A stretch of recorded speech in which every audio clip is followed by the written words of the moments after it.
Hi fellow members. Okay, it's a good thing that you have tuned in to this video. I'm Mr. Halove here, and we know that the main aim is simply to help one another in the examination period. Okay, to prepare for the exam. And today I just want to look at history, and in history look at one concept. History. Okay, we'll just look at one essay, and it's on the Lozi people. So the Lozi Kingdom. What are some of the facts you must know about the Lozi even before we delve deeper into the essay? One, at least know that they are known as the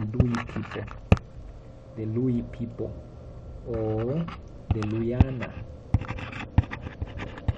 Luyana, and all these two simply means people of the liver. Those facts are very important. Then the Lozi will perform what's common about them, or what's iconic in their tradition, is the Kombucha Ceremony. You know about their ceremony, the Kombucha Ceremony, where the Lozi king will travel in a special boat, the boat which is called the Nalikwanda.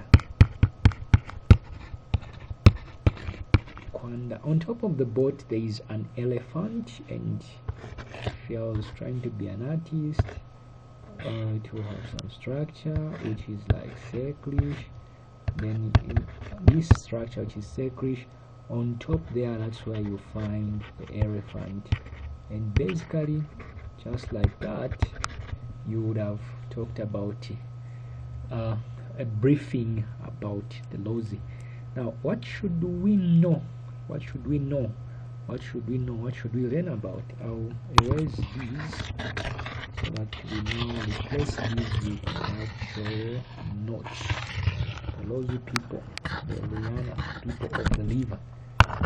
Okay, I've erased those parts.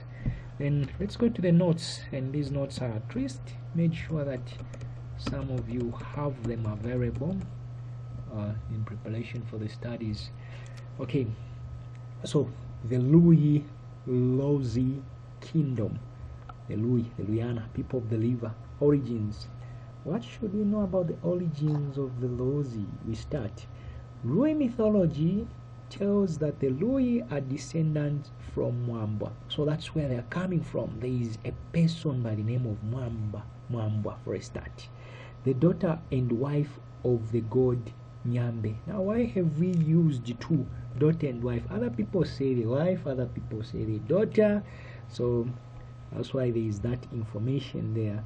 But we are talking about Nyambe, who is a god, and this god Nyambe has Mwambwa.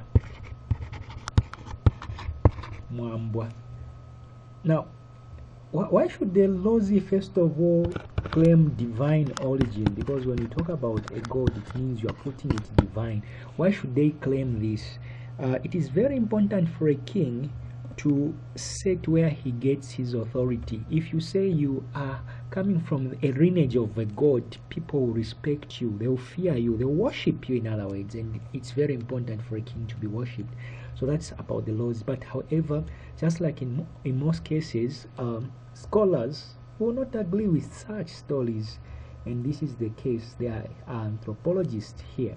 However, anthropologists know that the Lui share many traditions with groups such as Lunda of Kazembe and the Bemba of Chitimukulu, as well as the Bisa and Koya. Why are they asserting these points?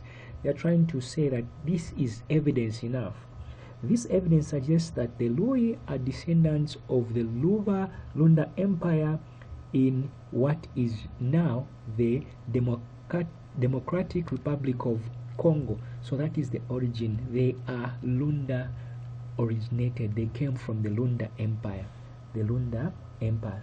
That is the origin. If you are writing about the origin of the Lozi, that is very important to note. But you can go a step further. Just in the origin, you can even talk about the abdication of the throne, where this Lozi king of a woman or queen of a woman, Mwambwa, realizes that it's best I give my throne to my first male child, who is Mbo Muyunda, and Mbo becomes the first male Ritunga.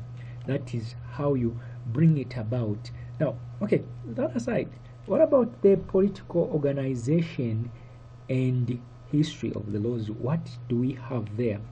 So, the first Lula was known as Mbo, the wise one. So Mbo, like I said, is the first male Ritunga and is known as the wise one. Also, he was wise. His traditional title was Ritunga, so he got this title, which is now pushed down in Lozi state from one Litunga to the other. They develop it from there.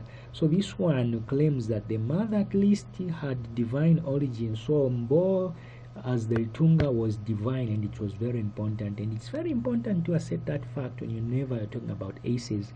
However, his youngest brother broke away from the Litunga's kingdom and started new groups of their own, and those were the cases. Younger brothers often broke away from such kingdoms. They didn't feel they should be ruled by their siblings or their elder brothers, and that was the concept in most of the kingdoms we'll talk about. Now, it was very important that to note that the lady Mwambwa had led the kingdom so well from where it was coming from in the Luba Empire there, the Lunda Empire, like we have accepting that fact. She read them so well, and now she reached at a point where she could give up and abdicate the throne to the young male child Mbomyunda. But the brothers realized, no, why has the throne gone to this boy? They decided to run away from him, or this man. That is the case. Now, there are many conflicts between the different groups until Ngalama, the fourth Ritunga king, unified his kingdom. So, under the political structure of identify that one, there was a male Ritunga, who is Mbo, the first, and then the wise one. Then we have talked about how brothers broke away politically to form their own political standalone kingdoms. Then we are stating the other fact that at least there was a Ritunga by the name of Ngalama, so he was a good one. He was the fourth Ritunga. He unified it. He brought it together as one. It became known as the Lozi Kingdom. So it's only under this man Ngalama when it was fully identified as the Lozi Kingdom, because the Lozi believed that the kingdom was descended from the gods. The Ritunga was highly feared and respected, like I earlier on alluded in the first point, that divine origin is very important to be respected as a king. During the 1600s, the Lozi actively invaded new areas and took over from the decentralized societies that were living there. So the Lozi started enlarging their territories by conquering the people around, those who were around their territories, and assimilating them. And you realize that when we talk about decentralized states, even the Tongas fall play to this, because part of the Tonga people were controlled by the Lozis under such an arrangement. Since they were decentralized, they had no king, so the Lozi appeared to have a king and some form of direction. So their oral tradition is mostly concerned with the lineage of the Lozi rulers and the kings. So when the Lozi talk about how they developed, how they came in history, they look at mostly the kings, which king was there, what did he do, and so on and so forth. So we do not know much about the people they conquered and who became part of the Lozi. So the people they conquered, they just refer to them as conquered subjects, and there are no specification like what kind are they. Then that is practically what the Lozi have to offer on the political part. What about the social, the way they interacted? And remember, social talks about the society, the interactions, and so on and so forth. So social organization and culture. The Lozi people lived on the Zambezi floodplains. Now, it's very important because when we talk about the floodplains, we understand why they are referred to as the people of the river. So they are living at a place where it floods like regularly. There's a period when it floods. I can actually say annually. Yeah, that will be the most correct. This area flooded each year during the rainy season. So during the rainy season, at least once per year, it flooded the floodplains, and that was very important for us to note. They built their villages on termite mounds, or they made mounds of earth and stones to make their homes higher. Remember, we have just identified that they are living in a floodplain, so anytime it floods, the rains will fall. What are the Lozis supposed to do? Build your home a little bit higher. So if you don't have a termite mounds or mounds built by you by the ants, then what do? You build your own. The advantage is at least your home or your house should be a bit higher than your neighbors, so that if the neighbors are swimming, drowning, you are running away. You are finding some solace in the height of your home. So that was very important. So each year when the floods came, the people had to move to escape the floods, and that is what happens in the Lozi Kingdom. They started escaping. The Lozi people traced their descent from either their father's side or of the family or their mother's side of the family. What do we mean? In other words, the Lozi were both maternal and paternal. They didn't pick one, and those are important concepts to note. Both maternal and paternal. So there are two ways of succession or going into power. There is the issue of maternal and paternal.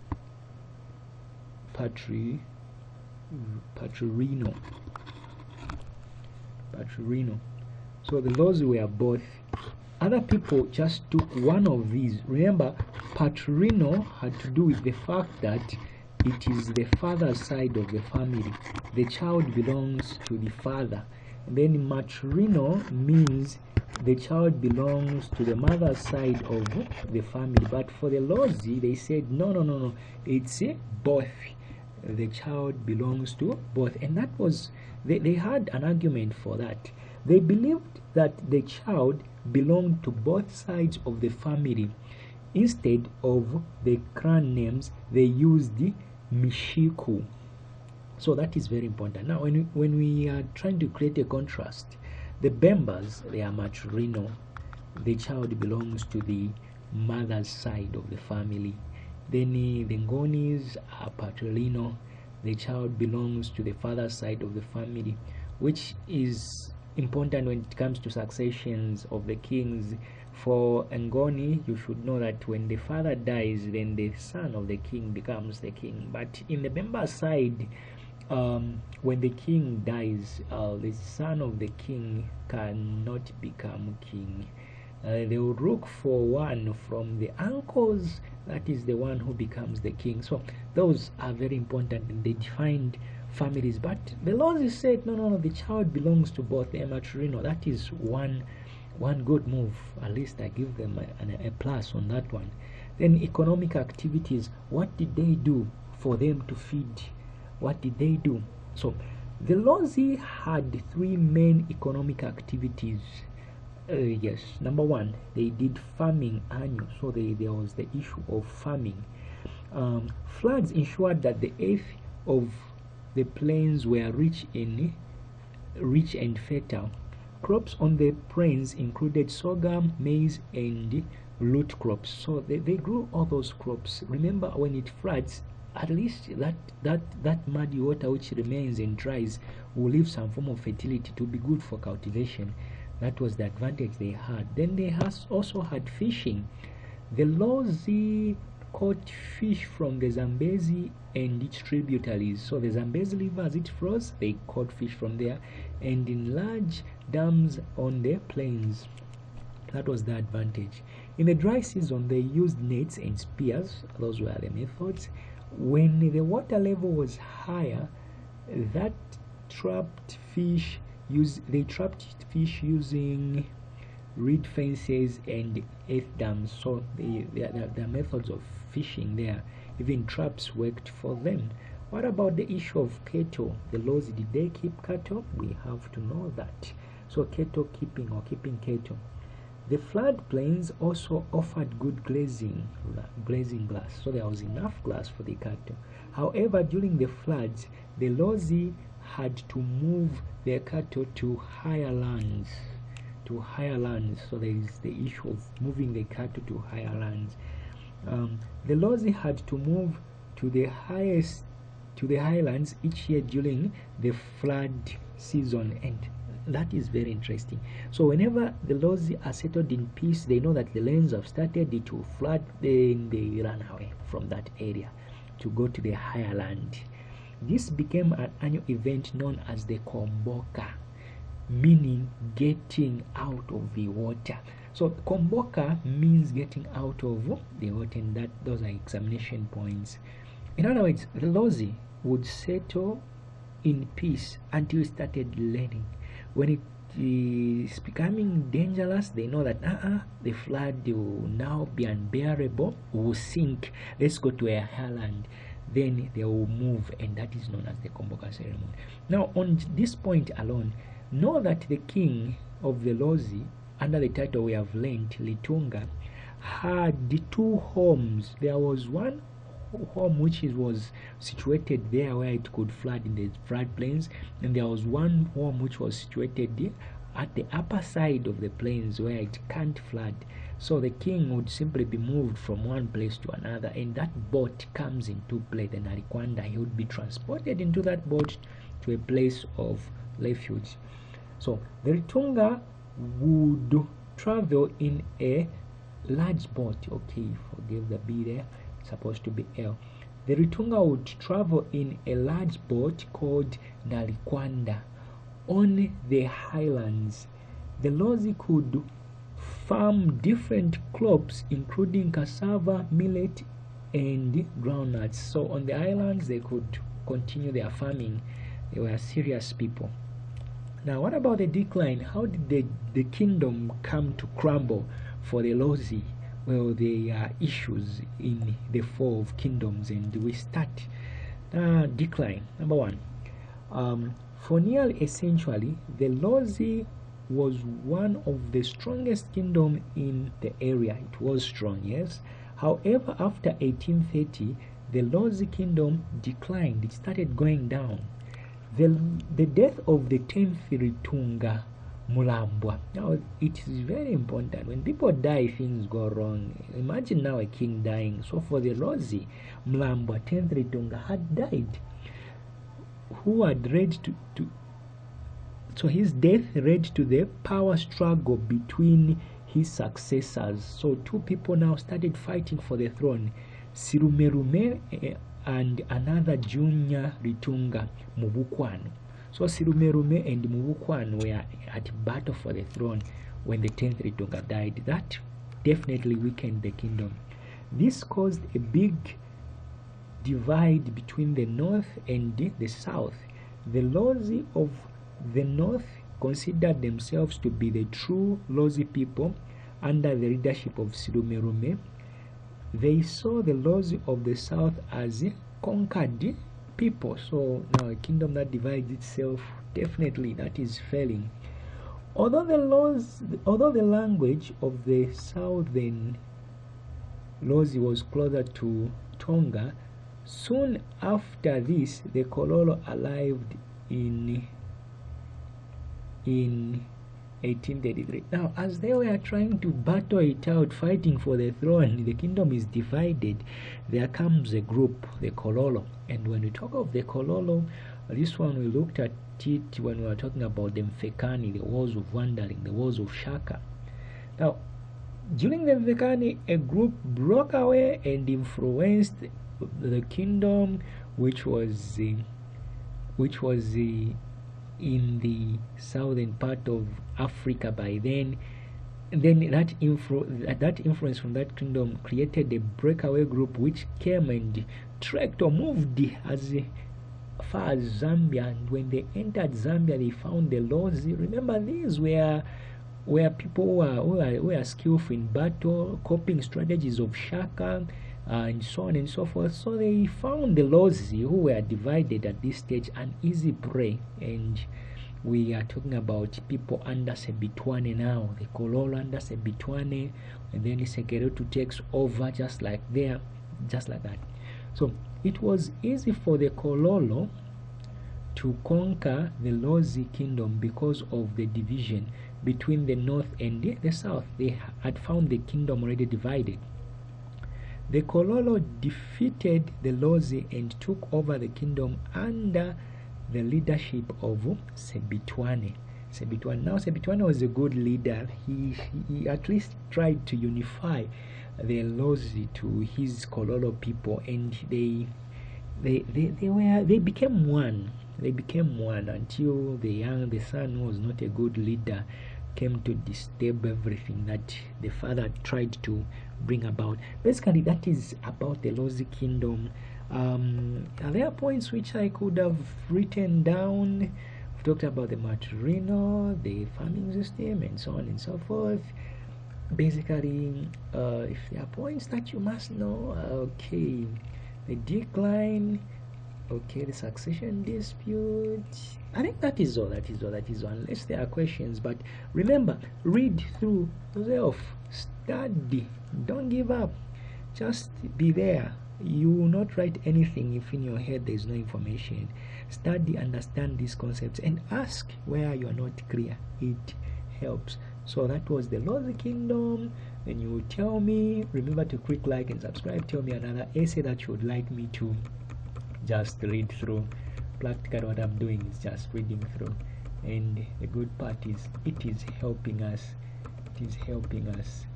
Okay, so that's the Jets Forum, and thank you very much. Your teacher here, Mr. Halube, and I'm saying keep studying.